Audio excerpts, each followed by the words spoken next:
You had an epic cheat meal last night filled with donuts, with ice cream, maybe an entire pizza for yourself, and now you are questioning how to bounce back efficiently. Just for context of this video, we're gonna assume that this cheat meal happened the night of the day before. In the 12 to 16 hours after that cheat meal, I usually recommend time-restricted feeding, which is a form of intermittent fasting. Now, this is not the kind of fasting where you're like starving the entire day and you're going like 24 hours with no food or just water. This is more like, I'm not hungry right now because I ate so much last night that I'm just gonna give my body just a little break just to digest everything that I ate last night so that it is not so overwhelmed with calories. When you have this cheat meal, you are likely indulging in really high carb, high fat foods.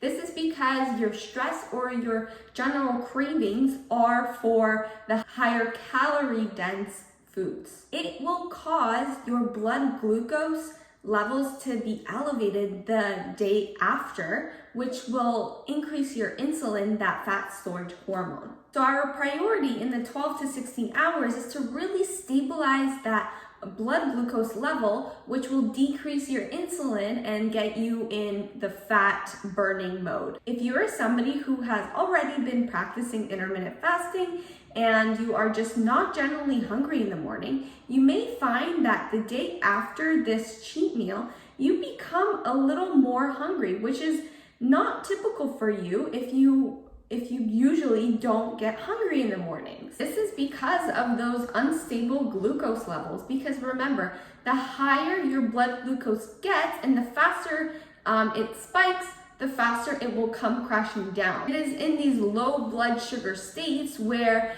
you become more hungry. So in terms of the exercise, you want to maybe put your calories to good use by going and killing your resistance training session at the gym.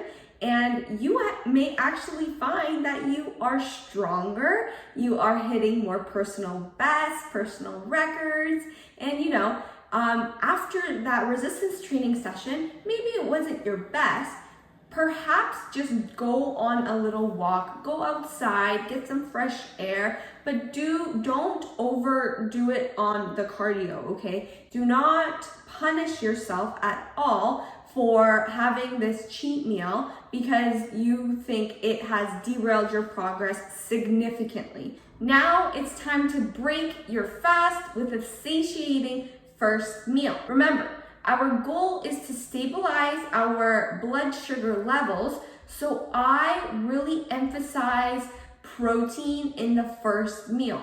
Protein will help you feel more full and more satisfied because it takes a really long time to process and digest. And this is really important, especially if you did have like a more morning workout, you did kill that resistance training session, or you did come back from that walk, you want to refuel with the protein.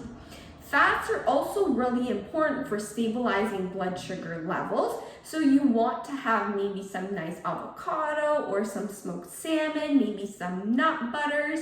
And as far as carbs go, I don't want you to be scared of carbs.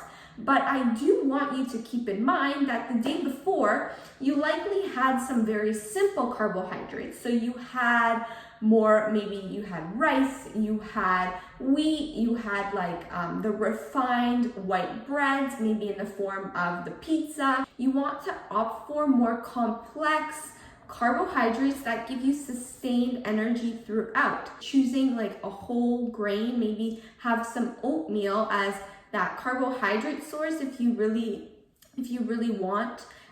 Try not to go for any refined like pancakes or waffles that you may be craving. What I typically recommend is having a very low glycemic carbohydrate with your meal. You can make some sort of chia oatmeal bowl with a lot of nuts and some protein powder if you want, or you can make a nice egg scramble with lots and lots of veggies. Both of these meals will be high in fat to stabilize those blood sugar levels, and it will also take a long time to digest, which will keep you fuller, and the protein will help also keep you fuller for longer.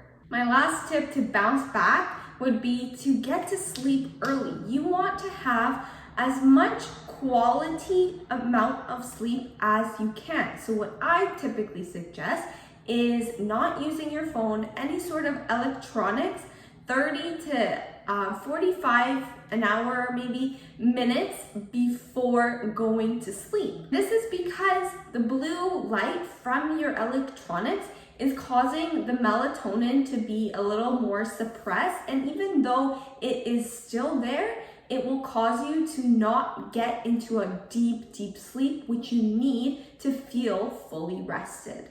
That's it for me, guys. Make sure you like this video, subscribe to my channel, follow me on Instagram, and I'll see you next time.